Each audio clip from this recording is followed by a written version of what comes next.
Tafakkar al-fikr. Tidakkah engkau berpikir? Kenapa? Kau bisa mengklasifikasi, engkau bisa menyusun, kau bisa, manusia itu dikasih daya oleh Allah untuk bisa mengklasifikasi iki coklat, iki tembelek, iso beda. Jadi manusia tahu ini jelek, ini baik, dan seterusnya. Dia punya daya untuk membedakan itu. Terus dengan kecanggihannya lagi, manusia bisa mengkonstruk dari apa yang menjadi apa yang ada dalam imajinasi. Dan daya penyimpanannya itu berapa giga coba? Dari mulai kita kecil sampai hari ini, berapa memori yang dibutuhkan khusus dari mata ketika menangkap, berapa memori yang dibutuhkan dari ketika telinga menangkap objek, lidah menangkap objek. Sampai sekarang dari mulai kecil kita tidak bisa lupa ketika awal kali kita kemudian menangkap, lidah ini menangkap satu objek rasa namanya misalnya pisang, sampai sekarang itu tersimpan pisang rasanya itu. Siapakah itu? Itulah az-zakir, penyimpanan. Disinilah kemudian ini semuanya juga dimiliki oleh hewan. Yang membedakan cuma satu, al-mufakkir. Hewan tidak punya itu, cuma hewan punya mutakhayyilah. Jadi dua daya tadi itu sama-sama dimiliki oleh hewan, cuma satu yang tidak dimiliki oleh hewan. Apa? Al-mufakkir. Karena itu kemudian manusia dalam kajian filsafat namanya hayawan natiq. Hewan yang bisa berpikir. Itu istilah dalam kajian filsafat. Kajian seperti ini, Al-Ghazali bukanlah orang yang pertama sebenarnya. Cikal bakalnya itu sudah ada di eranya Plato. Sudah jauh hari di eranya Plato sudah ada. Kemudian kajian seperti ini juga lahir kemudian filsuf berikutnya Aristoteles.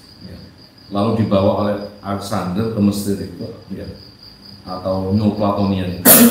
Kemudian dibawa ke dunia Islam Ibnu Sina, Al-Kindi. Pertama Al-Kindi di abad 3 Hijriah. Al-Kindi, kemudian Ibnu Sina, Al-Farabi, baru Al-Ghazali. Setelah itu muncullah Ibnu Arabi. Nah ini berkembang terus.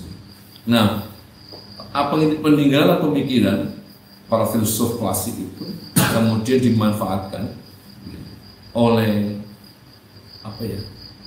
para ulama yang konsen menangani, membahas tentang kejiwaan, terutama diambil sangat diperhatikan oleh ulama-ulama tasawuf, karena ini sangat membantu mereka untuk mengenali diri itu hingga sampai kemudian mengenali Allah Subhanahu wa Ta'ala. Sehingga kesimpulan sementara, jika kemudian tangan ini mencuri, nanti disuruh di depan Allah itu kemudian disalahkan, dia tidak mau. Bukan saya, kata dia, bukan saya. Tanya itu sama tendon sama ligamen itu. Si ligamen, tendon sama otot tidak mau disalahkan. Dia tanya sama pendorongnya itu, siapa? Al-Ba'ith. Apa daya pendorong? Kata si Ba'ith itu, tanya saja sama si Syahwaniyah atau Ghadabiyah itu. Si Ghadabiyah, Syahwaniyah, gak mau kamu siapa? Ya tanya saja pada penggerak yang lain. Akhirnya kemudian ini nanti sampai berunut sampai pada kekuatan tunggal. La haula wala quwwata illa billahil aliyyil. Itu yang tadi saya awali dengan kalimat la haula wala quwwata illa billahil aliyyil. Karena itu kemudian manusia ketika melakukan satu perbuatan atau baik atau buruk. Kita menjadi paham bahwa daya kekuatan melakukan keburukan atau daya kekuatan melakukan kebaikan itu sejatinya bersumber dari satu daya, yaitu Allah Subhanahu wa Ta'ala. Itulah yang kemudian fi kitabim mubin, ada dalam sebuah tulisan Allah Subhanahu wa Ta'ala. Baik, dari sini kita meneguhkan kembali apa yang disampaikan oleh Imam Al-Ghazali kajian sebelumnya, bahwa seluruh anggota tubuh ini dia adalah sebuah alat, ya. Alat dari daya tadi. Jadi dia nanti tidak akan bertanggung jawab apapun, justru akan menjadi saksi bagi an-nafs. Nah, diri kita itu siapa? An-nafs. Kesejatian kita itu siapa? An-nafs. Ya. Nanti ada an-nafs yang lebih tinggi dari, yaitu apa? An-nafs al-insaniyah, ya, jiwa kemanusiaan. Ini nanti murni tidak dimiliki oleh siapapun, tidak dimiliki oleh binatang. Kalau ini binatang masih ikut andil memiliki, sehingga binatang bisa melakukan gerakan untuk bisa mengambil sesuatu yang dianggapnya bermanfaat atau dipersepsikan manfaat, ya. Dan binatang pun juga bisa melakukan satu gerakan di mana itu dianggapnya atau dipersepsikan itu akan membahas. Demikian juga manusia. Ketika panjenengan tidur di depan rumah jam 12 malam, udara semakin dingin, maka di situ ada dorongan. Kalau kedinginan terus ini, kamu akan sakit. Sakit itu sesuatu yang tidak disukai, madharah.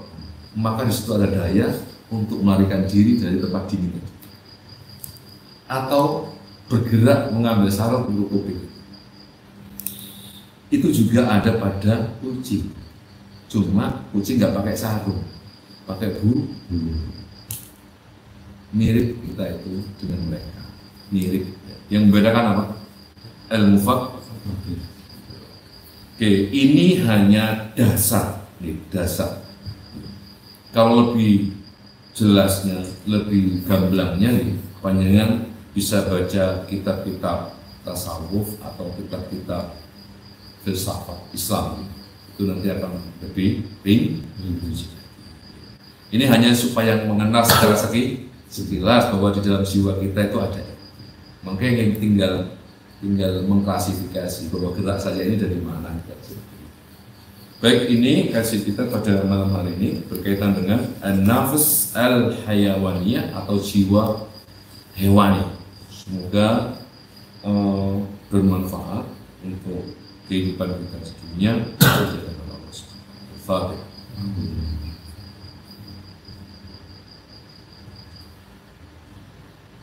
Subhanakallahumma wa bihamdika asyhadu an la ilaha illa anta astaghfiruka wa atubu ilaik. Wassalamualaikum warahmatullahi wabarakatuh.